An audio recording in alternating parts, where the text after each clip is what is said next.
गरीब साध साध सब नेक हैं, आप अपनी ठोरे, जो सतलोक ले जावेंगे वो साधु कोई और।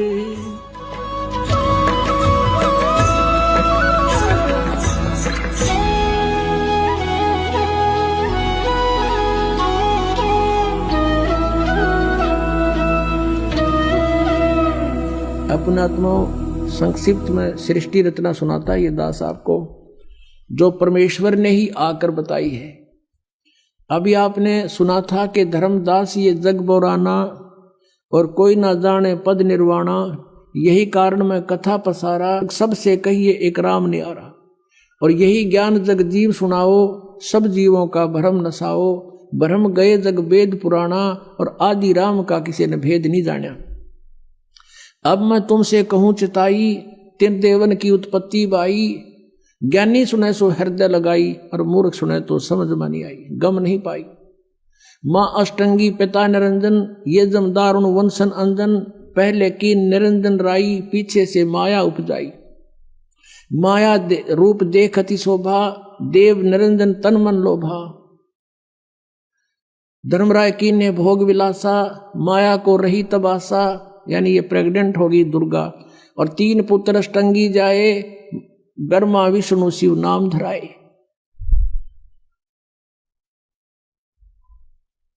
और तीन देव विस्तार चलावे, इनमें यू जग धोखा खावे। इस काल के इस ढमढमे को, इस काल को श्राप लगा हुआ 1 लाख जीव खाने का। और उसके लिए इसने अपने 3 पुत्र पैदा किए दुर्गा से। इनको अचेत कर दिया, इनको खुद स्वयं नहीं मालूम हमारा पिता कौन है। और उसने इनको एक एक गुण युक्त कर दिया। ब्रह्मा को रजगुण से परिपूर्ण कर दिया, विष्णु जी को सतगुण से, और शंकर जी को तमोगुण से परिपूर्ण कर दिया। तीनों गुण कहो चाहे 3 देवता कहो। अब इनके प्रभाव से हम यहाँ उत्पत्ति, आपस में मोह और मार काट, एक दूसरे ने काट दें मार दें, जैसे हाहाकार मचा रखी है। हिंदू मुसलमान का झगड़ा, हिंदू हिंदू का झगड़ा, कित मुसलमान मुसलमान का दुश्मन, राजाओं की लड़ाई, कित फ्लड आ गया, कहीं पर एक्सीडेंट दुर्घटना, इसने कति बुच्चड़ खाना बना रखा है ये किस ब्रह्मांड ने। और हम बाकी ने सोचा हम तो नहीं मरे, बाकी वो मर गया फलाना, अच्छा ओहो भाई बड़ी बुरी हुई। और अपना अपन कहना अपना नंबर नहीं, नंबर तो 100 दिन, पर हम आंख मीच रहे कबूतर की तरह, पर कब तक मीचेंगे। तो इस ज्ञान से फिर हमारी आंख भी खुलेंगी, और हमें वो भगवान मिल जाएगा जो इससे आउट कर देगा, ये हमें नहीं मार सकता फिर किसी सूरत में भी। अगर यहां भी तुम जीना चाहते हो सुख से, तो इस मालिक की शरण में रहना पड़ेगा, ताकि वो कसाई खावे को ना अपना। तो वो परमात्मा कबीर देव है, कबीर साहब है, यह हाहाकार मचा रहा है। किसका उद्देश्य ये कि इनको सबको यहां दुर्गति करूं, इन ये भगवान की भक्ति ना कर सके, ऐसी स्थिति का शरीर दे दिया हमारे को। इसमें कभी बीपी हाई हो रहा, कभी लो हो गया, कदे जाड़ बढ़वानी, कदे आंख बढ़वानी, कभी कुछ हो रहा है, कदे कुछ एलर्जी होगी, फलाना हो गया। सारा ब्रान माटी इस जीव की, और इस पेट के लिए सारा लगे रहो। परमात्मा की तरफ जानना ना जाओ, और यदि कोशिश करें परमात्मा की तरफ तो उल्टा ज्ञान ग्रहण करा दिया सबसे। अब डोए जाओ डले रहना काल के जाल में। तो उस परमेश्वर ने दया करी हमारे ऊपर के मेरे बच्चे दुखी हो गए। सतलोक में रहा करते थे, वहां कोई इनको दुख नहीं था। अपने के लिए अपना ही दुखी होता है, और उसके लिए वो परमात्मा हमारे लिए भटक रहे हैं। हमने वहां गलती की थी। अब 10 मिनट में एक वर्बली आपको सृष्टि रचना सुनाएंगे। पुणात्माओं, आप बुद्धिमान हो, अब कोई बालक नहीं, बहुत बुद्धिमान व्यक्ति हो गया है मानव इस कलियुग के अंदर। ये भी देन परमात्मा की है। तो आप जी ने बहुत गहराई से सोचना पड़ेगा इस दास का उद्देश्य क्या है, और परमात्मा सतलोक से चल के इस गंदे लोक में क्यों आया, क्या आवश्यकता थी उनको। क्योंकि वो हमारा पिता है। हमारे साथ यहाँ धोखा करके हमें रोक रखा इस काल ने, और अपने के लिए अपना ही दुखी होया करे। परमात्मा कहते हैं कबीर देव जी कि मैं रोवत हूं सृष्टि को और ये सृष्टि रोए मोहे। और गरीबदास जी जिसको परमात्मा मिले थे आकर आदरणीय गरीबदास साहिब जी को, वो कहते हैं जैसे तुलसीदास जी ने रामायण को लाखों वर्ष के बाद एज इट इज लिख दिया लोकोक्तियों के माध्यम से, चौपाइयों के माध्यम से, ऐसे ही आदरणीय गरीबदास साहिब जी की दिव्य दृष्टि खोल दी भगवान ने, सतलोक दिखा गया, सचखंड दिखा गया, छोड़ दिया। उसने परमात्मा की जो महिमा अपनी वाणी में बोली है, क्या बताई है? कबीर साहब कहते हैं मैं रोवत हूं सृष्टि को और सृष्टि रो मोहे। और गरीबदास इस वियोग को समझ नहीं सकता कोई कि मैं तुम्हें खोज रहा हूं कि और तुम्हें बताना चाहता हूं आई एम गॉड, मैं परमात्मा हूं, मैं तुम्हारा पिता हूं, तुम मेरे बच्चे हो और तुम मुझे खोज रहे हो। लेकिन हमारे इस वियोग को, हमारे इस विछोड़ को कौन मिलावे? कोई नहीं समझ सकता कि तुम कहां से बिछुड़ कर आए थे। आज मैं कह रहा हूं मैं भगवान हूं, तुम भ्रमित कर दिए काल के दूतों ने, तुम कहते हो नहीं भगवान निराकार होता है, वेदों में भगवान निराकार लिखा है, भगवान साकार हो ही नहीं सकता। तुम मुझे खोज रहे हो, मैं तुम्हें ढूंढ रहा हूं कि मैं बताना चाहता हूं कि मैं परमात्मा हूं। ये सृष्टि कैसे रची गई? परमात्मा समर्थ है।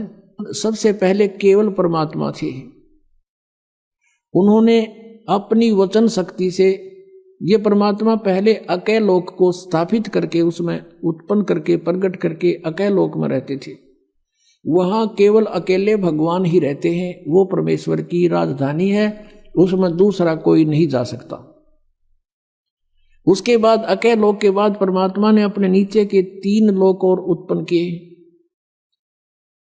अगम लोक, उससे नेक्स्ट अलख लोक और उससे नेक्स्ट चौथे नंबर का सतलोक। और नीचे से हम गिनेंगे तो प्रथम सतलोक, दूसरा अलख लोक और तीसरा अगम और चौथा वो अकय लोक। जैसे अभी आपने ऋग्वेद मंडल नंबर 9 सूक्त 96 के मंत्र 19 में पढ़ा कि वो तुरियम धाम, वो चौथा धाम है, वो अकय लोक है, समुद्र की तरह है, यानी समुद्र सभी जलों का स्रोत होता है, ऐसे वो परमात्मा का जो अकय लोक है सभी का स्रोत है। वो उसी परमेश्वर ने फिर 4 अन्य रूप धारण किए। एक रूप में वो अगम लोक में आके अगम पुरुष नाम से विराजमान हुए और अलख लोक में आकर के अलख पुरुष और सतलोक में आकर के वो सतपुरुष नाम से, यानी उपमात्मक नाम है उस परमात्मा की, उपाधि के नाम है ये। उनका रियल नाम कबीर देव है, वो कबीर साहब। जैसे कुरान में अल्लाह अकबर कहते हैं, अल्लाह कबीर, अल्लाह अकबीर, अकबर, अकबर कहने लगे उसको अकबर, वो कबीर है। कबीरन खबीरन ये कुरान शरीफ में लिखा है, वो कबीर देव यानी उस पूर्ण परमात्मा का नाम है। तो सतलोक में परमात्मा ने, अच्छा, तीनों चारों लोकों में जहां भगवान अपने अन्य रूप बनाकर रहता है, इनने अपने अपने रूप की शोभा भी इनका अलग अलग बनाई है। जैसे एक सतलोक में परमात्मा के एक रोमकूप का प्रकाश, एक रोमकूप यानी मनुष्य सदृश है परमात्मा, हमारे जैसा ही। गरीबदास साहिब ने कहा कि हमरे ही उनिहार है, हमारा सृजनहार है, हमारा भगवान हमें बनाने वाला हमारे जैसा है। और आपने वेदों में देख लिया राजा के समान और नरवत, ये तो निरे दिखा दूं आपने, मनुष्य के तुल, इन्होंने अड़ंगे कर रखे इन वादों का, लेकिन मूल पाठ के अंदर स्पष्ट है नरवत, मनुष्यवत अग्नि, नरवत देव, नरवत मनुष्यवत शंभु, मनुष्य जैसे भगवान, मनुष्य जैसा परमात्मा, मनुष्य सदृश है। और पवित्र बाइबल में लिखा है, सृष्टि ग्रंथ में प्रथम अध्याय के 26वीं आयत में श्लोक में उसमें लिखा है कि परमात्मा ने कहा अब मनुष्य को उत्पन्न करूंगा और मनुष्य को अपने रूप में बनाऊंगा। परमात्मा ने मनुष्य को अपने स्वरूप के अनुसार उत्पन्न किया, तो भगवान निराकार कैसे हुआ? तो मनुष्य सदृश है। और पूरे इस यानी ईसाई धर्म में किसी से पूछ लो परमात्मा की क्या स्थिति है, वो कहते हैं गॉड इज फॉर्मलेस, परमात्मा निराकार है। अरे पवित्र बाइबल कह रहा है मनुष्य सदृश है, ये निराकार का ढिंढोरा पीट रहे। तो ऐसे ही कोई भी पवित्र धर्म का जो अनुयायी है अपने पवित्र सदग्रंथों से भी वो परिचित नहीं है। जैसे हिंदू और मुसलमानों का झगड़ा किस बात पर था? मुसलमानों ने ये मान लिया कि हम जो साधना कर रहे हैं वो एक देव की कर रहे हैं, एक प्रभु की, एक अल्लाह की। और हिंदू लोग ये बेचारे दुखी हो रहे हैं, ये नरे देवताओं की पूजा करते हैं, ये नहीं करनी चाहिए, इनका जीवन नष्ट हो रहा। इसलिए उन्होंने सोचा कि हम सही मार्ग पर लगे हुए हैं और हम उस सब पूर्ण परमात्मा की भक्ति कर रहे हैं जिससे मोक्ष संभव है। तो इनको भी कोशिश करें, जबरदस्ती भी अगर इस मार्ग पर लगा दें इनका कल्याण हो जाएगा। इसलिए वो जबरदस्ती मुसलमान बनाने लगे। उन्होंने ये सोच रखा था कि हम पूर्ण परमात्मा की भक्ति कर रहे हैं। अब उनका भी भ्रम था ये। जैसे कुरान शरीफ सूरत फुरकानी 25 नंबर है उनकी, उसमें आयत नंबर 52 से लेकर 59 तक, 52 से लेकर 59 तक स्पष्ट किया है कि कुरान शरीफ का ज्ञान दाता, जैसे गीता का ज्ञान दाता ये ब्रह्म है और वही ब्रह्म कुरान शरीफ का ज्ञान दे रहा है। और अपने जैसे गीता का ज्ञान अर्जुन को दिया जा रहा है तो वहाँ हजरत मोहम्मद को दिया जा रहा है। तो वो कुरान शरीफ का ज्ञान दाता कहता है कि ए पैगंबर, मैं तुझे इस कुरान शरीफ की जो दलील दे रहा हूँ इस पर विश्वास रखना, वो अल्लाह कबीर है और ये काफी, उसको नहीं मानेंगे तो इनकी बातों में मत आना, इनके साथ संघर्ष करना, झगड़ा नहीं करना।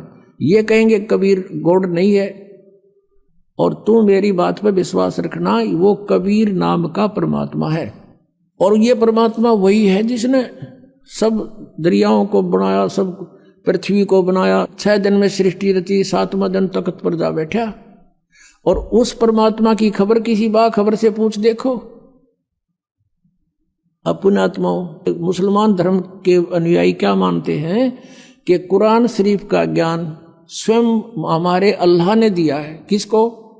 हजरत मोहम्मद को दिया है। उसके देने के तरीके चाहे भले ही कुछ भी रहे हो, चाहे वो स्वयं आकाशवाणी से दिया हो, चाहे उसके अंदर वह प्रवेश कर दी हो या किसी फरिश्ते ने दिया हो, वो केवल संदेश वाहक था फरिश्ता, ज्ञान दिया उस भगवान ने।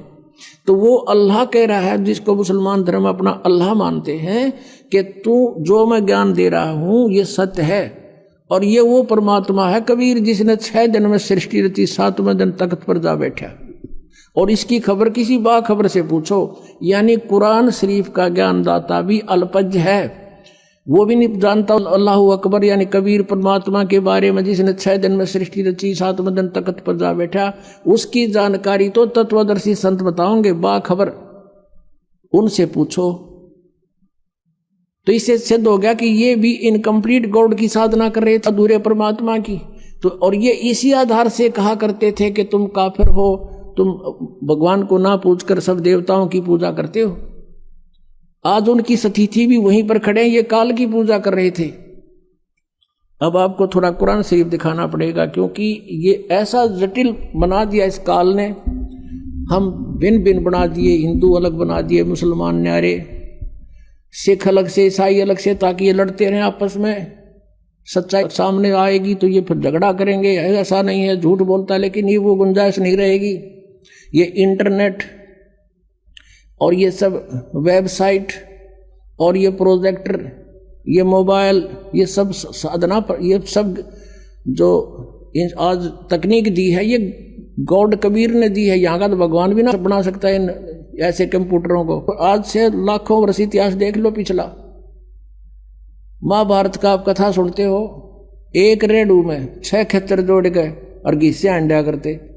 क्या वो आदमी नहीं थे, वो नहीं बना सके थे इसको जब आवश्यकता नहीं थी। यानी एक बैलगाड़ी जिसको आज 2 बैल खींच सकते हैं, उस समय 6 टट्टू जोड़ा करते उसमें, ये खच्चर घोड़े, और उसको बड़ा वाहन मानते थे, क्योंकि वो कितना होगा, जंगलों में करने घसीट के ले जाना पड़ता था, सड़क भी ना बनाया करते ये। तो कहने का भाव ये है कि ये टेक्निक भगवान ने दी है, इसलिए दी है कि अब ये बच्चे मुझे पहचान लेंगे। आज कुछ ऐसे आधुनिक इंस्ट्रूमेंट बना दिए भगवान ने जिससे भगवान की लीला को समझने में आसानी हो रही है। एक छोटी सी चिप है इतनी की, और उसके अंदर कितना मैटर आ जाता गिनती नहीं होती। इसलिए परमात्मा को समझना बहुत आसान है। जैसे हम एक यहां पर बैठा हुआ व्यक्ति फैक्स कर देता है और कहीं निकाल लो उस मैटर ने एज इट इज, कोई तार नहीं बीच में, तो ऐसे ही परमात्मा हम सब कर्मों का हमारे अंतःकरण के अंदर हमारे शरीर में एक ऐसा इंस्ट्रूमेंट लगा रखा है जिसमें वो असंख्य जन्मों के आपके संस्कार डिपॉजिट है कोड वर्डों में, और एक कॉपी भगवान के पास है। और उसने परमात्मा ने कोई जरूरत को नहीं आपके पीछे पीछे घूमने की, इंस्ट्रूमेंट लगा दिए, जो करोगे उसमें लिखा पाओगा और वहां देख लेगा, काजा उड़े ऑन कर देगा, आपकी ये चल पड़ेगी सीडी। आपसे पूछने की आवश्यकता नहीं भगवान ने, या तो 6 गवाह चाहिए एक दोषी को करार करने के लिए, वह आवश्यकता नहीं है। कितना दयालु है भगवान आपके ऊपर, वो कितने रजा है आपके ऊपर, वो परमात्मा कबीर देव की। आप अन्य संतों के सत्संगों में जाते थे, ये इधर जय गुरुदेव एक पंथ चल रहा है मथुरा में, वो भी राधा स्वामी की ब्रांच समझ लो, 5 नामों पर गाटा जोड़ रखे है। वहां से आए हुए भगत बताते हैं कि वहां कह तो ज्ञान नहीं था, और हम उनको परम संत मान के श्रद्धालु वहां बैठे रहते थे। और जहां हम वो सत्संग करते थे, अपने आप एक टेंट लगाए जाते थे, आप पे बनाओ और आप पे खाओ, कितना पढ़ो कितना सो, नहाओ धो ना की तो व्यवस्था है, कुछ नहीं उनकी तरफ से व्यवस्था होती थी।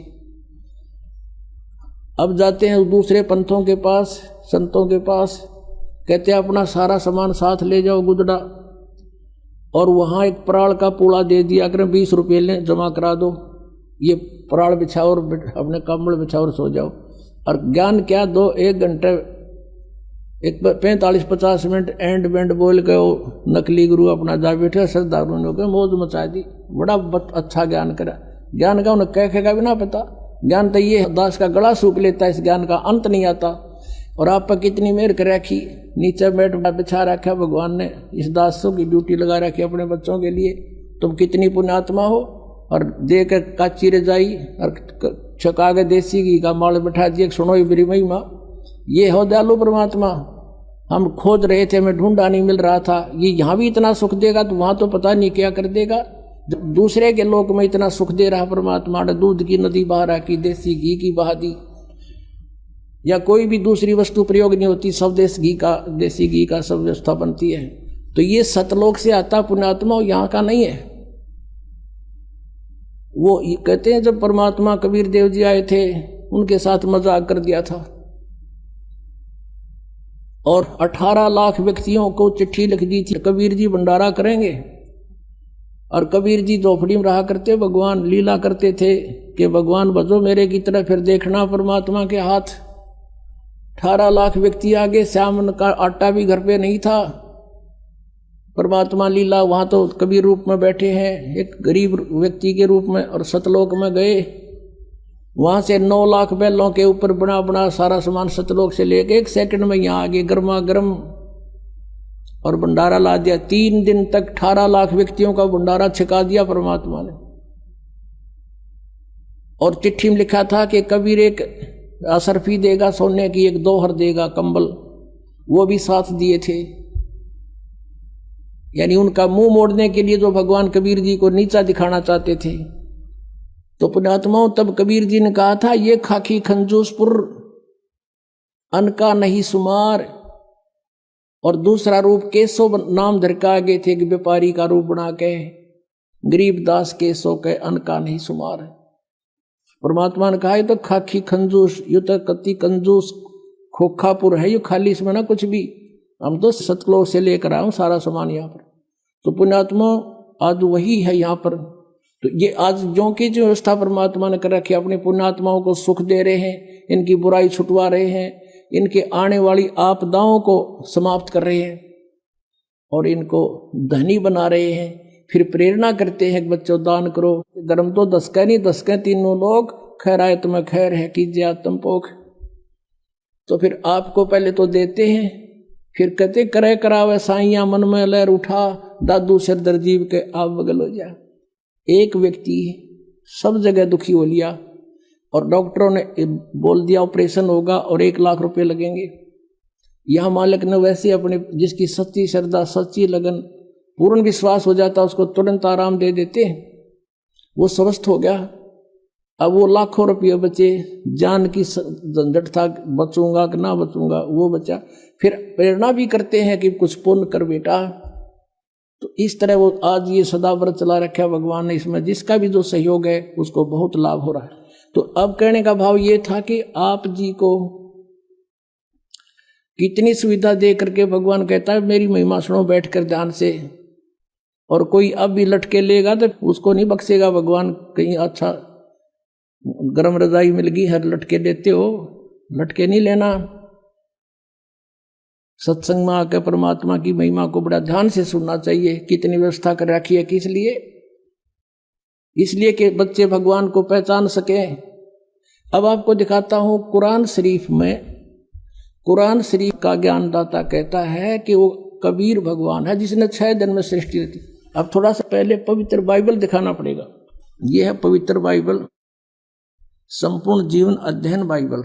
ये बाइबल है, ये है इसका जर्नल एडिटर, ये यहाँ से हिंदी पढ़ेंगे। प्रबंधक संपादक डेविड स्टुअर्ट, अंग्रेजी प्रधान संपादक Donald C Stamms, MA MDV, संयुक्त संपादक ये सारे इनका ये यहाँ से छपा, ये देख लो, मैसूर USA से छपा है। अब इसमें सबसे पहले सृष्टि वो है, उत्पत्ति है इसमें, और सृष्टि के कति प्रारंभ में प्रथम अध्याय में ही जेनेसिस माने सृष्टि, जेनेसिस 1, ये 4 पृष्ठ पे उत्पत्ति यहाँ से आरंभ होती है। प्रथम आदि में परमेश्वर ने आकाश और पृथ्वी की सृष्टि की, ये पहला दिन था। इस प्रकार ये पहला दिन हो गया। फिर दूसरा दिन हो गया, प्रकाश प्रकुश बना दिया परमात्मा ने। फिर ये तीसरा सांझ भी भोर हो गया, फिर तीसरा दिन हो गया। जो कुछ भी इसमें फलदार वृक्ष जिनके बीज एक एक जाति के अनुसार बनाए, ये इस प्रकार। अब ये तीसरा दिन हो गया। दिन और रात पर प्रभुता करें और उज्ज्वला दियारा करें, इस प्रकार सांझ हुई, फिर भोर हुआ, ये चौथा दिन हो गया। फिर यहाँ देखें प्रश्न नंबर 5 पे, वो 4 पे पढ़ा आपने। अब 5 पे क्या है, सांझ हुई भोर हुई, फिर ये 5वां दिन हो गया। छठे दिन पे आना हमने, असली बात ये है। फिर परमेश्वर ने कहा मनुष्य को हम अपने स्वरूप के अनुसार अपनी समानता में बनाएं, और वे समुद्र की मछलियों और आकाश के पक्षियों और घरेलू पशुओं और सारी पृथ्वी पर और सब रेंगने वाले जंतुओं पर जो पृथ्वी पर रेंगते हैं अधिकार रखें, यानी उनसे समझदार हों। तब परमेश्वर ने मनुष्य को अपने स्वरूप के अनुसार उत्पन्न किया। अपने ही स्वरूप के अनुसार परमेश्वर ने उसको उत्पन्न किया, और नर और नारी करके उसने मनुष्यों की सृष्टि की। तो परमात्मा किसा होया, मनुष्य जैसा, नर जैसा। अंडरस्टूड हो गया। अब यहाँ देखिएगा, इस प्रकार छठे दिन भोर हुई, सांझ हुआ, इस प्रकार ये 6वां दिन हो गया। अब 7वां दिन, और अब परमेश्वर ने अपना काम जिसे वह करता था 7वें दिन समाप्त किया। अपने किए हुए सारे काम से 7वें दिन विश्राम लिया, यानी 6 दिन में सृष्टि रच दी, 7वां दिन विश्राम किया, बस। अब यहाँ से इतना ही लेना था। अब पवित्र बाइबल ने स्पष्ट कर दिया कि परमात्मा मनुष्य जैसा है, उसने अपने जैसे रूप में मनुष्य को बना, नर नारी करके उत्पन्न कर दिया। आगे बहुत अच्छा प्रमाण है इसमें कि परमात्मा साकार है, वो सामने खड़ा दिखाई देता है, बात करता है, बाइबल में लिखा है। अब कुरान शरीफ दिखाते हैं आपको, देखिएगा। ये कुरान शरीफ है, पवित्र कुरान शरीफ, और इसके विषय में लिखा है। ये तो इनकी अरबी भाषा है। जालिकल किताबु ला रैब जो जैसला फीही जो, इसका अर्थ है इन्होंने किया है कि यह वह इल्हामी किताब है, धार्मिक किताब है जिसमें कोई संदेह की गुंजाइश नहीं, यानी इसमें जो लिखा है वो फाइनल है हमारे लिए, इसमें हमने कोई डाउट नहीं, इसमें कोई गलत नहीं। इसका कहने का भाव ये कहाँ से बना है? शास्त्रीय अरबी पद्धति पर नागरी लिपि में स अनुवाद सटीपन, इसका अर्थ है स अनुवाद सटीपन, स अनुवाद। रूपांतकार है नंद कुमार अवस्थी, शेरवानी संस्करण। ये कहाँ से छपा है? कुरान शरीफ शेरवानी संस्करण। प्रकाशक हैं लखनऊ किताबघर, मौसम बाग, सीतापुर रोड, लखनऊ, यहाँ से छपा। अब हम इसके सूरत फुरकानी 25 पर आते हैं, ये देखिएगा। ये सूरत कुरान शरीफ है और सूरतुल फुरकानी, इसको सूरत बोलते हैं, सूरतुल फुरकानी यानी सूरत फुरकानी 25। अब इसमें यहां से देखेंगे हम, ये देखिएगा, ये 52 नंबर आयत है, 51 यहां समाप्त होती है, ये 52 शुरू होती है। फला तुतियल काफिरन व जाहिदहुम बिही जिहादन कबीरन, ये स्पष्ट लिखा कबीरन। इसको ये कुरान शरीफ कहो चाहे मजीद कहो, अब दिखाएंगे आपको। अब इसका हिंदी अनुवाद यहाँ किया है इन्होंने, ये 51 समाप्त हुई, 52 प्रारंभ हुई। इसका अनुवाद है ये जो हमने अरबी भाषा पढ़ी, लिखी है इसमें नागरी लिपि में। अब इस 52 का यहाँ अनुवाद किया है। तो ए पैगंबर हजरत मोहम्मद को कुरान शरीफ का ज्ञानदाता बोल रहा है, तुम काफिरों का कहा न मानना, जो परमात्मा की पूजा ना करते, अन्य देवताओं की पूजा करते हैं, उनको काफिर बोलते हैं, मानना। और इस कुरान शरीफ की दलीलों से जो मैं तुझे ज्ञान दे रहा हूं, उनका सामना बड़े जोर से करो। इन्होंने कबीर का अर्थ बड़ा कर दिया और ये लिखना था कि वो अल्लाह फला तुतियल काफिरन व जाहिदुम बिही जिहादन कबीरन, कबीरन माने कबीर के लिए तू संघर्ष कर। वो तो काफिर जो है वो नहीं मानते कबीर इज गॉड, लेकिन मैं कह रहा हूँ वो कबीर है सब कुछ। अब यहाँ कबीरन कहो, कबीर कहो, खबीर कहो, खबीरा कहो, ये इसी परमात्मा का एक भाषा में भिन्नता अंतर है। अब यही नो की नो कुरान शरीफ है ना, कुरान मजीद नाम है इसी का, सिर्फ लिखने में अंतर किया है राइटर ने, अनुवाद करते समय वो कबीरन लिखो चाहे कबीरा लिखो, एक ही बात। देखिए ये कुरान मजीद है, वही की वही नो की नो, इसमें कोई अक्षर का भी अंतर नहीं है, लेकिन ये मजीद लिख दिया अरबी मऊ अरबी मतन, यानी प्रकाशक है ऑफिस बुक डिपो 422 मटिया महल जामा मस्जिद दिल्ली 6 से। ये कुरान मजीद मुर्तजमा है मौलाना फतेह मोहम्मद खान साहिब जालंधरी, तसही मौलाना अब्दुल मजीद सरवर साहिब, प्रकाशक हैं Farid book depot private limited नई दिल्ली। इतने अब इसमें सूरत फुरकानी पर आते हैं, अक्षर का भी अंतर नहीं है इसके अंदर, उतना ही है। सूरत फुरकानी 25 और पृष्ठ नंबर है इसकी, इस पर 570 है, उसमें 604 है कुरान शरीफ में। अब यहाँ आते हैं नीचे, एज इट इज, इसमें नहीं अंतर माड़ा सा भी। 51 है ये, 52 शुरू होती है। फला तुतियल काफिरन ने व जिहादुम बिही जिहादन कबीरा, कबीरा कहो, कबीरन कहो, कबीर कहो, खबीरा कहो। ये सिर्फ इसमें कबीरा लिखा, उसमें कबीरन लिखा है। अब इसको कबीर कहो, एक ही बात है ना, इससे तो इतना लेना। अब हम फिर कुरान शरीफ को ही लेते हैं। अब हमने ये जो पढ़ा है ये कुरान मजीद देखा था, अब कुरान शरीफ को फिर लेते हैं, इसका अनुवाद इससे देखेंगे। अब देखो कुरान शरीफ फिर लेते हैं, वो मजीद थी, ये कुरान शरीफ है और इसके अनुवादक प्रकाशक पहले हमने दिखा दिए हैं। ये सारा लखनऊ किताबघर से ये प्रकाशित है, मौसम बाग सीतापुर रोड लखनऊ से। अब हम इसके आते हैं 604 पृष्ठ पे, 604 पृष्ठ पे, और वही है इस कुरान शरीफ सूरत फुरकानी 25। नीचे आते हैं, ये 52 आयत है। फला तुतियल काफिरन जाहिदुम बिही जिहादन कबीरन, ये कबीर कहो, कबीरा कहो, कबीरन कहो, कंसेप्ट क्लियर हुआ। अब ये क्या कहता है यहाँ पर कि ए पैगंबर, कुरान शरीफ का ज्ञान देने वाला अपने पैगंबर को बोल रहा है, तुम काफिरों का कहा न मानना। वो काफिर नहीं मानते भगवान को, वो तो अन्य देवताओं की पूजा करते हैं। और इस कुरान शरीफ की दलीलों से, कुरान की दलीलों से मैं जो तुझे हिदायत दे रहा हूँ, इसके आधार से उनका सामना करना उस कबीर के लिए, जिहादन कबीरन, उस कबीर के लिए, कबीर अल्लाह के लिए संघर्ष करना, लड़ना नहीं। जिहाद का अर्थ लड़ना नहीं होता, संघर्ष करना, उनकी बातों में ना आना, सीधी सी बात है। अब देखो, अब हमने 52 का अर्थ पढ़ लिया। अब 607 पर सूरत फुरकानी 25, और ये कबीर नामक अल्लाह वही है जिसने 2 दरियाओं को मिला चलाया, एक का मीठा प्यास बुझाने वाला और एक का खारी कड़वा, और दोनों में एक आड़ और मजबूत रोक बना दी। और वही है जिसने पानी की बूंद से आदमी को पैदा किया, फिर उसको साहिबे नसीब नसब यानी किसी का बेटा या बेटी, और ससुराल वाला यानी किसी का दामाद बहू बनाया।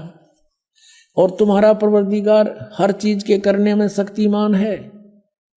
और काफिर अल्लाह के सिवा ऐसों को पूजते हैं, देवताओं को, जो न उनको नफा पहुंचा सकते हैं और न उनको कोई नुकसान पहुंचा सकते हैं। और काफिर तो अपने परवरदिगार से यानी कबीर अल्लाह से मुंह मोड़े बैठे, पीठ दिए हुए हैं, मुंह मोड़े हैं। अब 56 या 55 समाप्ति। और 56 में कहा कि ए पैगंबर, हमने तुमको खुशखबरी सुनाने और सिर्फ अजाब से डराने के लिए भेजा। 57 में कहा है कि इन लोगों से कहो कि मैं तुमसे इस अल्लाह के हुक्म का पर कुछ मजदूरी नहीं मांगता। हाँ, जो चाहे अपने परवरदिगार तक पहुंचने की राह इख्तियार कर ले। अब 58 में कमाल कर दिया, ए पैगंबर, उस जिंदा पर भरोसा रखो, चैतन्य नहीं। कबीर परमात्मा जैसे अच्छी आत्माओं को मिलते हैं, वेदों में आपने पढ़ा, ऐसे आदरणीय धर्मदास जी को, आदरणीय गरीबदास साहिब जी को, आदरणीय नानक साहिब जी को, ऐसे ही आदरणीय मोहम्मद साहिब जी को मिले थे इस जिंदा महात्मा के रूप में। लेकिन इन्होंने इनकी बात को स्वीकार नहीं किया था। और वो कुरान शरीफ ज्ञानदाता कहता, उस जिंदा पर भरोसा रखो जो कभी मरने वाला नहीं है, वो अविनाशी है, वह जिंदा महात्मा रूप में तुझे मिला था। और तारीफ के साथ उसकी पाकी बयान करते रहो। यानी गीता ज्ञानदाता किसी और अल्लाह की पाकी बयान करने को कह रहा है, और अपने बंदों के गुनाहों से वो काफी खबरदार है। ये कबीर है। यहाँ पर ये 58 नंबर आयत है, यहाँ देखो 58, ये 58 है, यहाँ पढ़ेंगे। ये खबीरा लिखा है, इबादही खबीरा। अब इबादही माने पूजा के योग्य, वो कबीर है। इबादत माने पूजा, इबादही यानी पूजा के योग्य, वो कबीर है। कबीर 58। यहां फिर हम आएंगे इसके। ये 58 हम पढ़ रहे हैं कि वो अपने भक्तों के, वो जिंदा रूप में तुझे मिला था, उस पर भरोसा रख, वो अविनाशी परमात्मा है। और तारीफ के साथ उसकी पाकी बयान करते रहो। अपने बंदों के गुनाहों से वह कबीर खूब खबरदार है, यानी पाप नाश कर देता है। वो कबीर खबरदार है। कबीर लिखना था, कबीर अल्लाह अकबर, जानता है सब कुछ। अब 59 में कमाल कर दिया, और जिसने आसमानों और जमीन और जो कुछ भी उनके बीच में है सबको 6 दिन में पैदा किया और फिर तख्त पर जा बिराजा, वो अल्लाह बड़ा। अब इन्होंने यहां भी कबीर का अर्थ बड़ा कर दिया। वो अल्लाह कबीर है, ये लिखना था, वो अल्लाह कबीर है। ये 59 में, यहां देखो, ये फिर 59 आ गई। इसमें फिर खबीरन लिखा है, अरहमानू फसल भी ही खबीरन, कबीरन कहो, कबीर कहो, खबीर कहो। तो इन्होंने इसका अर्थ भी बढ़ा कर दिया। अब फिर पढ़ेंगे इस 58 नंबर को, जिसने आसमानों और जमीन और जो कुछ उनके बीच में है सबको 6 दिन में पैदा किया। जो पवित्र बाइबल जो ज्ञान देता है 60% ज्ञान वही कुरान शरीफ में है। 6 दिन में पैदा किया, फिर तख्त पर जा बिराजा। वह अल्लाह बड़ा, वो अल्लाह कबीर, वो अल्लाह अकबर, वो अल्लाह कबीर है, वो भगवान कबीर बड़ा दयालु है, रहमान है। और उसकी खबर, उसकी जानकारी किसी बाखबर इल्म वाले यानी तत्वदर्शी संत से पूछ देखो। इससे सिद्ध हो गया कि कुरान शरीफ का ज्ञानदाता भी उस अल्लाह यानी बड़े भगवान, जिसको ये बड़ा कहते वो मान ले, उसके बारे में अल्पज्ञ है, उसकी जानकारी नहीं रखता।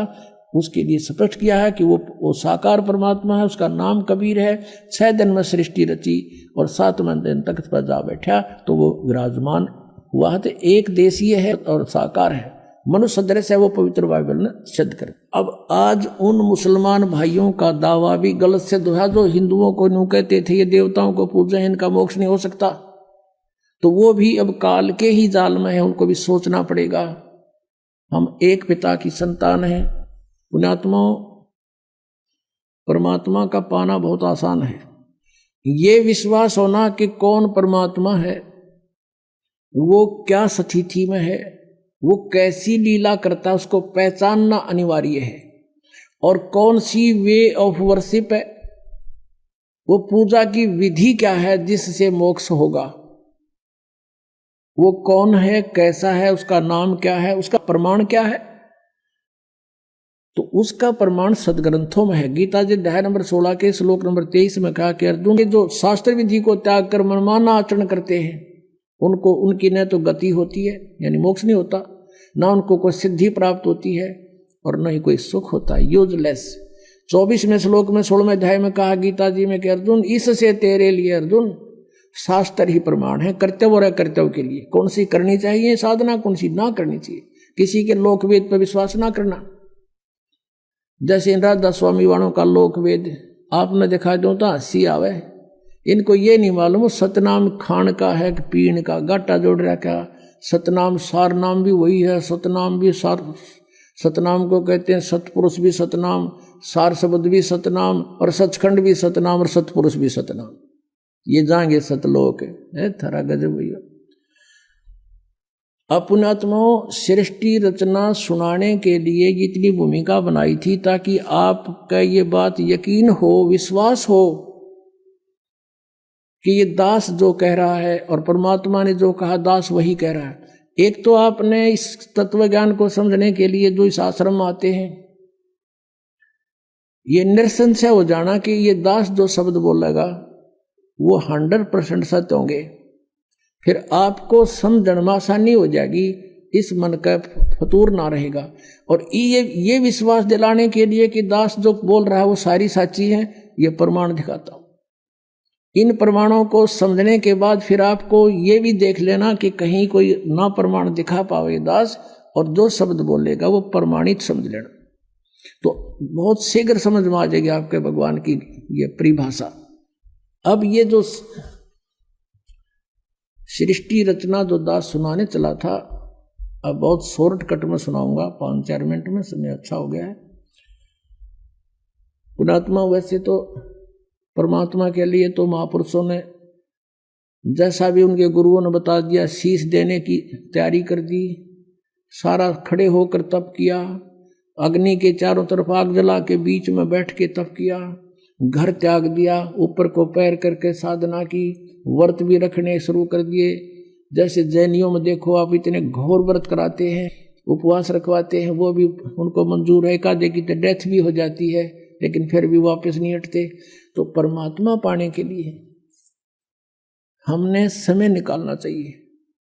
और ये कथा परमात्मा की सत्यनारायण कथा है, इसको सुनने से भी आत्मा प्रबल होती है, इससे चार्ज होती है। कुछ पाप इस ज्ञान यज्ञ से नाश होते हैं जो दास आपको सुना रहा है। और पहले हम क्या करते थे, जैसे जब ये ज्ञान नहीं था, पहले VCR चले थे और एक VCR का एक नाइट का 100 रुपये चार्ज होता था। 3 कैसेट लिया करते, 3-3 घंटे की फिल्म, और शाम ने चालू कर दिया करते 8 बजे, और चाय बनवाए जाते और पिए जाते हैं, और नवाक पाड़े देखे जाते। भाई पूरे 100 रुपये पूरे कराएंगे, तीनों फिल्म चलाएंगे, 9 घंटे चलाते, और लेना एक न देना दो, बकवाद सारी। और यहाँ परमात्मा की कथा अगर 10-20 मिनट पहले ज़्यादा भी हो जाए तो हौसले से कथा सुननी चाहिए भगवान की, क्योंकि ये अनमोल रतन आज तक किसी को प्राप्त नहीं हुआ। आप पर वर्षा करवाई भगवान ने। और पहले हम सांग देखने जाया करते गांव में बैठ जाते, वो बकवाद करें जाते, और हम रेत में बैठ जाते जहाँ गधे भी ना बैठे, और सुबह देखा करते ना यहाँ बैठे थे काल रात ने तेरे की, तो दिन में जब देखा भी ना जा उस रेत में बैठे थे और बकवाद सुना करते थे। और यहाँ सारी सुविधा दी भगवान ने अपने बच्चों को, और ये ज्ञान सुना रहे हैं आप। आपकी किस्मत का अंदाजा नहीं लगा सकते कितने पुण्य हैं आपके। लख बर सूरा जो ही लख बर सामत दे, लख बर यती जहान में जबकि तो सतगुरु शरणा ले। बहुत पुण्य कर्मी युगों युगों के तुम रहे हो। आज आपको यहाँ कोई भी कारण बना के थे, दुखी करके थे, सुखी करके लाए हैं भगवान। आप रहम किया उसने आपके लिए। जो दुख तुम्हें यहाँ लेकर आया, वो दुख भी आपके लिए वरदान होगा कि इसके कारण आपको भगवान मिल गया। और दुख तो इसके दरबार में रहना ही को नहीं। जब विश्वास आपके दृढ़ हो गया था तो सतलोक के अंदर परमात्मा ने एक शब्द में 16 द्वीप उत्पन्न किए, फिर 16 वचनों से एक एक पुत्र की उत्पत्ति की। उसके बाद परमात्मा ने उन 16 पुत्रों में से जिसका नाम अचिंत था उससे कहा कि अचिंत अब तू सृष्टि रच। उसको आदेश दिया ये दिखाने के लिए कि बालकों का काम नहीं सृष्टि रचना, समर्थ बिन कोई काम सफल नहीं होता। अचिंत ने क्या किया, अपनी वचन शक्ति से एक पुरुष उत्पन्न किया जिसको अक्षर पुरुष बोलते हैं। गीता जी अध्याय नंबर 15 के श्लोक 16 में 2 पुरुष कहे, सरपुरुष और अक्षर पुरुष। अब सरपुरुष और अक्षर पुरुष की उत्पत्ति बताई जा रही है कैसे हुई। अक्षर पुरुष की उत्पत्ति अचिंत ने अपने वचन से की, परमेश्वर के आदेश से। परमात्मा ने उसको इतनी शब्द शक्ति दे दी थी। अक्षर पुरुष जब उत्पन्न हो गया वो अपनी मनमर्जी से चल पड़ा। अचिंत ने कहा था मेरा सहयोग दे सृष्टि में, उसकी नहीं मानी। जा करके एक मान सरोवर है ऊपर अमृत जल से भरा हुआ, उसमें जाके छलांग लगाई नहाने के लिए और उसमें आनंद आया, सो गया। वहां श्वासों से शरीर नहीं है। अब वो सो गया था, अचिंत बैठा बैठा देखे, तब परमात्मा ने कहा कि बेटा समर्थ के बिना ये काम नहीं हो सकता और अब तू बैठ जा आसानी से। अब वहां गए परमात्मा ने, उस सत्य पुरुष ने, कबीर देव ने क्या किया, सरोवर से उसी जल से एक सरोवर से जल लिया, अपनी शक्ति से उसको एक अंडा बना दिया जैसे जादूगर बनाता है। उसको अंडे में एक आत्मा प्रवेश कर दी अपने वचन से। वो अंडा बहुत बड़ा था साइज में, वो गड़गड़ गड़गड़ करता हुआ नीचे को चला। उसकी अक्षर पुरुष की निंद्रा भंग होगी। अब कोई अधूरी निंद्रा में कोई जगा दे तो उसको बड़ा दुख सा होता है। इस दुख महसूस किया उसने, कोप किया और अंडे को कोप से देखा, क्रोध से। उस क्रोध से वो अंडा फट गया। उसमें से ये सरपुरुष यानी ज्योत निरंजन काल निकला एक मनुष्य रूप में। इन दोनों से कहा कि अक्षर पुरुष तुम निंद्रा में थे, आकाशवाणी की परमात्मा ने बाहर से, और तुम बाहर आओ, तुझे जगाने के लिए सब लीला की गई है, तू बाहर आओ। दोनों जने वो दोनों बाहर आ गए और उनसे कहा कि तुम अचिंत के द्वीप में रहो, तीनों एक द्वीप में। वो तीनों दोनों वो चले गए, एक अचिंत हो गया। अब कुछ दिनों के बाद ये सरपुरुष ज्योत निरंजन कहो, सरपुरुष कहो और अक्षर पुरुष कहो, चाहे परब्रह्म कहो, ये दोनों अचिंत के लोक में रहने लगे। कुछ दिनों के बाद ये सरपुरुष यानी ज्योत निरंजन कहो, इसे काल कहो, काल आगे जाके ही बनेगा। तो इस सरपुरुष ने सोचा हम तीन तो एक द्वीप में और अन्य हमारे भाई एक एक द्वीप में। उसके बाद परमात्मा ने क्या किया, हम सबकी उत्पत्ति कर दी। जितने आज हम यहाँ कीड़ी कुंजर हाथी मनुष्य राजा देव देवता जो भी हैं सभी की उत्पत्ति करके और सतलोक में सबको अलग अलग स्थान द्वीप दे दिए थे कि तुम रहो ठाठ से। तो इसको ये चिंता होगी, दुख हुआ, ईर्षा हुई कि हम तो तीनों एक लोक में, सारे सब अब अपने अलग अलग स्वतंत्र रह रहे हैं। तो इसने तप करना शुरू किया। 70 युग जब तप किया, प्रभु ने पूछा तू क्या चाहता है, परमेश्वर ने पूछा तू क्या चाहता है। इसने कहा कि हे पिता, हे परम पिता, मेरे लिए स्थान कम है, मुझे अलग से कोई स्थान दे दो। तो परमेश्वर ने इसको 21 ब्रह्मांड दे दिए। जैसे कोई धनी पिता अपने पुत्र को 21 प्लाट दे दे, अगले 21 प्लाट। वहां ये गया, रहने लगा। इसने देखा लेकिन वहां खाली पड़ा था, इसने सोचा कुछ कंस्ट्रक्शन हो। इसने 70 युग तब फिर किया। हम कैसे फंसे यहां पर, इस काल के साथ कैसे आ गए यहां इतने गंदे लोक में। हमने वहां पर गलती की थी। हमारे पिता ने हमारे को सब सुविधाएं दे रखी थी, कोई असुविधा नहीं थी किसी प्रकार की भी। हम अजर अमर थे, हम सदा युवा रहते थे। हमारे परिवार थे वहां पर, पूरे ग्रुप के ग्रुप, परिवार के परिवार थे। सतलोक में सृष्टि है ऐसी ही है, लेकिन वहाँ के हंस आत्मा है, वहाँ मृत्यु नहीं होती, बुढ़ापा नहीं होता, सदाबहार वृक्ष रहते हैं, कोई राग द्वेष नहीं, कोई भाई बंटवारा नहीं। और ये राधा स्वामी वाले जितने भी है सब कहते हैं सतलोक में तो प्रकाश ही प्रकाश है, वहाँ आत्मा परमात्मा में ऐसे मिल जाती है जैसे बूंद समुद्र में। अरे कोई डूब का मरना, वहाँ पर ढूंढ रहे हैं भगवान को, परमात्मा को तलाश करें, उसके दर्शन करेंगे, बैठेंगे, बतलावाएंगे, अपना दुख रोवाएंगे, हैं देख देख के खुश होवाएंगे। इन्हों को भगवान निराकार है, प्रकाश ही प्रकाश है, और आत्मा उसमें ऐसे मिल जाती है जैसे बूंद समुद्र में। ये तो एक डूब का मरने वाली बात होगी, है किसी में मत चलो, कहेंगे चलो समुद्र में डूब मरो भगवान मिलेगा, लो अभी ना जाओ। तो ये मूर्ख बना रखे हमने, उन्हें पता है ना सतलोक का बेरा, इन जाने वालों ने पता है उड़ा जाना उड़ा कुछ है को नहीं है। तो बात बात वो बनाओ सुन लेते हैं श्रद्धालु। तो वहां पर सृष्टि है, एज इट इज है, भगवान मनुष्य दृश्य है, उसके रोम एक रोमकूप में करोड़ सूर्य मिला दे, करोड़ चंद्रमा, इतनी रोशनी उस मालिक के वहां के रूप में। वहां से वो हल्के तेज पुंज का रूप बनाकर सरल करके यहाँ आता है। वेद भी बता रहे हैं, और ये 600 साल पहले परमात्मा ने अपनी महिमा आप बता रखी है कबीर वाणी में। तो वहां से वो परमात्मा ने आके खुद बता। तो हम अपने भगवान को छोड़ के, जिसने हमारे को सारा सुख दे रखा था, हम इस पर आसक्त हो गए। यू खड़ा होगा तब कर रहा था, और देखो देखो हो इतने वर्ष खड़ा रहा, हो बड़ा कमाल कर दिया। अब हमारे ये बीमारी वहां से लगी थी बुराई। जैसे अब है एक हीरो या हीरोइन, अभिनेता अभिनेत्री, अपने पेट के लिए नाचा कूदी उछलम कूदम मेकअप करते, और हम उन पर आसक्त होते हैं। यहाँ एक बरुवाला में या हिसार में कोई एक्टर आ जा, नेता अभिनेता आ जाए, और देखो नौजवान लड़के और लड़कियों की लाइन लग जाएगी, हजारों की संख्या में इकट्ठे हो जाएंगे, और दूर तो देखेंगे वो खड़ा वो खड़ी, सारे दिन धक्के खा के न्यू आ जाएंगे। बताओ वो खड़े तर वो खड़ी, तो उन्हें क्या मिल गया? वो अपने पेट के लिए भटक रहे हैं, और हम उसको देख आसक्त हो रहे हैं, और कहते हैं मेरा फेवरेट वो है ये हीरो फेवरेट। इन फेवरेट ने मार दिया, यू हमारा फेवरेट हीरो हो गया वहां पर सतलोक में। और परमात्मा ने आकाशवाणी की कि बच्चों तुम इसने ना देखो, मस्त रहो, भक्ति करो, चैन से रहो, इसका कर्म ठीक नहीं है। ये परमात्मा ने इसको मना किया था, पर इसने ये माना नहीं। और हमें भी मना किया था कि इसकी तरफ ना ध्यान दो, तुम मस्त रहो, लेकिन हम ऊपर से तो सावधान हो गए, पर अंदर से कसक नहीं गई, इसके प्रति कति फिट हो गया, आकर्षित हो गए, अंदर से कसक बन गई जबरदस्त। वो तो अंतर्यामी सारी जानते हैं। जब इसने दूसरी बार तप किया तब पूछा भी क्या मांगता है तू? 70 युग तप किया।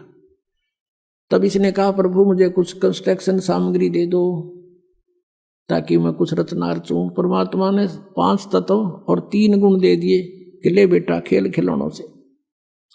इसने सोचा भी ये भी बना लूंगा, लेकिन जीव नहीं है तो मैं करूंगा क्या, मुझे आत्मा भी चाहिए, कि लेगा दिल नहीं लगे। तब इसने 64 युग तब फिर किया। तब प्रभु ने पूछा क्या मांगता है, बोल, तूने जो मांगा मैंने सब दे दिया। तब इसने कहा कि मुझे कुछ जीव दे दो, आत्मा दे दो प्रभु। अब परमेश्वर ने कहा कि भाई ये आत्मा नहीं दे सकता तुझे किसी भी सूरत में, हाँ तुझे और प्लाट चाहिए और दे दूंगा, ब्रह्मांड 5, 7, 10 चाहिए, ये नहीं दे सकता, क्योंकि ये मेरी आत्मा है, मेरे वचन से उत्पन्न हुई है, मेरी हृदय है, ये मेरी आत्मा है, ये नहीं दे सकता। लेकिन एक शर्त है, यदि कोई स्वयं तेरी सब इच्छा से जाना चाहता है तो जा सकता है, जा पूछ ले। तो हमारे पास आया, जितने हम यहाँ फंसे हुए हैं, हमसे पूछा क्या मेरे साथ तुम चलोगे? अलग से मैंने तप करके अलग से राज्य प्राप्त किया है, वहाँ ऐसे रहेंगे, ऐसे देव बनाऊंगा, महादेव बनाऊंगा, है दूधों की नदी बहाऊंगा। अब वहाँ कोई कमी थी हमने, लेकिन बुद्धि भ्रष्ट होगी। हम बोले ठीक है पिताजी आज्ञा दे देंगे तो हम चल पड़ेंगे।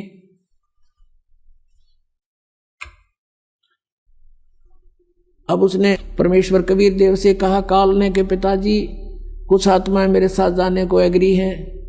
परमेश्वर ने कहा कि मेरे सामने स्वीकृति दिला दो। परमेश्वर आए वहां से स्वयं और हमारे पास आकर खड़े हो गए। परमेश्वर ने कहा कि बोलो भाई कौन जाना चाहता है इसके साथ, हाथ खड़ा करो। अब परमात्मा ने पहले तो हमें मना किया था कि इस पर आसक्त मत हो, हम शर्मिंदे हो गए, नीचे को मुंह कर लिया, कोई नहीं बोला, सन्नाटा छा गया। तब परमेश्वर ने कहा कि रे तू आप तो कह रहे, तू तो कह रहा था ये बहुत कुछ मेरे साथ जाने वाले हैं, ये तो कोई बोलता ही नहीं, झूठ बोलता था तू। इतने में एक आत्मा ने सोचा कहीं बात ना बिगड़ जाए, हिम्मत सी करके खड़ा हो गया। खड़ा होकर कहा कि प्रभु मैं जाना चाहता हूं इसके साथ। अब पीछे से फिर हमने सोचे कि ये अकेला लूट जा लूट, फिर तो हम देखा जैसे बच्चे स्कूल में एक हाथ खड़ा कर ले, सारे कर लिया अगर नो नो नो, तो हम सब खड़े हो गए और दोनों हाथ कर दिए, हम भी जाना चाहते, हम भी जाना चाहते। परमेश्वर ने कहा भी ठीक है। मैंने इनके नंबर नोट कर दिए इन आत्माओं के, किस किस ने स्वीकृति दी है, और आप अपने लोक में जा। इनको मैं विधि से भेजूंगा, एज इट इज नहीं भेज सकता। तो क्या किया परमात्मा ने, हमें बीज रूप बनाया सूक्ष्म, और जिसने सबसे पहले काल के साथ आने की स्वीकृति दी थी उसको एक लड़की का रूप बना दिया, युवा लड़की, युवती, खूबसूरत लड़की बना दिया, जो आगे चल के दुर्गा कहलाई। और उसके अंदर हम सब आत्माओं को फीड कर दिया अपने वचन से, और उससे कहा कि बेटी मैंने तुझे शब्द शक्ति दे दी है, परमेश्वर कबीर देव जी ने कहा। और जितने जीव ये ब्रह्म कहे, सरपुरुष कहे, उतने तो उत्पन्न कर देना, तेरे वचन में शक्ति दे दी, तू वचन से भी उत्पन्न कर सकती है। अपने पुत्र सहजदास से कहा कि पुत्र जा अपनी बहन को ज्योत निरंजन के पास छोड़ के आ, सरपुरुष के पास। उसके ब्रह्मांड, ये सभी ब्रह्मांड वहीं थे सतलोक के अंदर। ये वहां खड़ा था, सहजदास उस लड़की को लेकर गया, प्रकृति को, दुर्गा को, और वहां जाकर कहा कि ले पिताजी का आदेश है, ज्योति निरंजन जितनी भी आत्माओं ने तेरे साथ आने की स्वीकृति दी थी उन सबको इसके अंदर फीड कर दिया, भगवान ने भर दिया, और इसको वचन शक्ति दे दी है, जितने जीव तू कहेगा ये वचन से बना दिया करेगी। और ऐसा कहकर सहजदास वापस आ गया।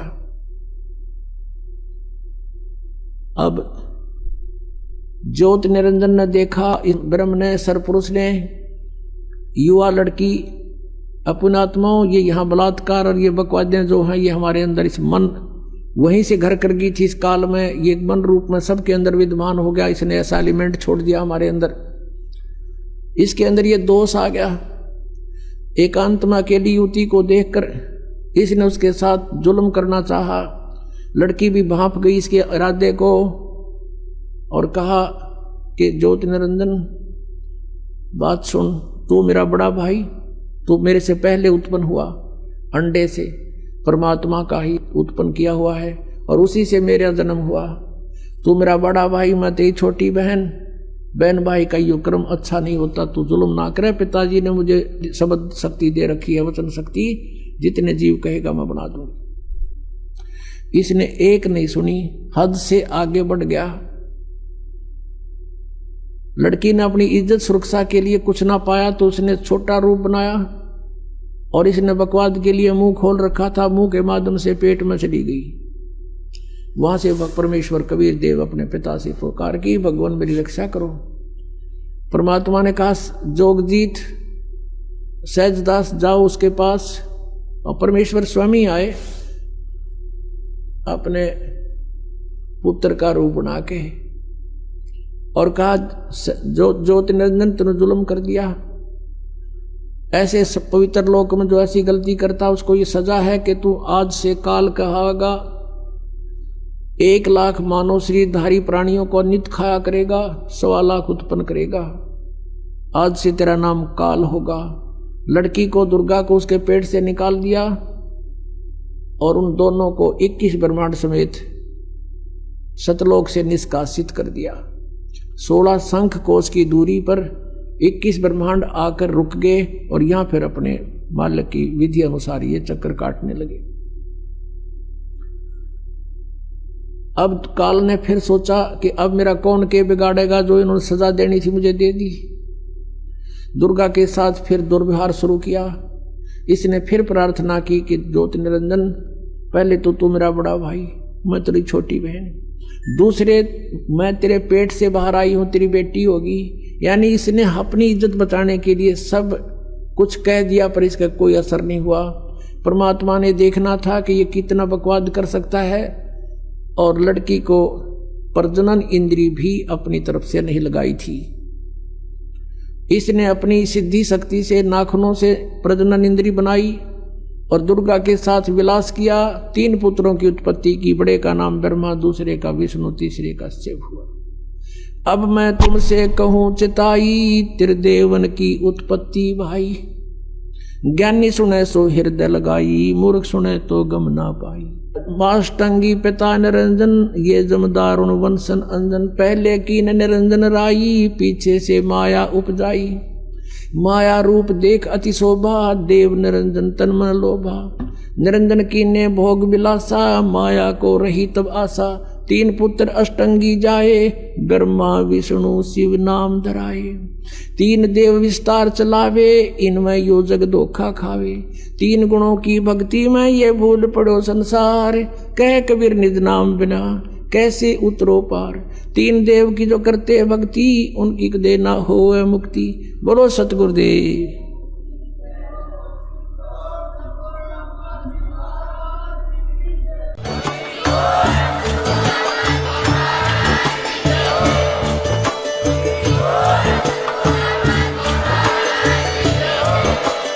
आप सुन रहे थे जगत गुरु तत्वदर्शी संत रामपाल जी महाराज जी के मंगल प्रवचन। अधिक जानकारी के लिए विजिट कीजिए हमारी वेबसाइट www.jagatgururampalji.org। संत रामपाल जी महाराज जी के शुभ आशीर्वाद से पूरे विश्व भर में 500 से भी ज्यादा नाम दीक्षा केंद्र हैं, जिन पर संत रामपाल जी महाराज जी द्वारा ऑनलाइन निशुल्क नाम दीक्षा दी जा रही है। अपने नजदीकी नाम दीक्षा केंद्र का पता करने के लिए संपर्क करें 8222880541।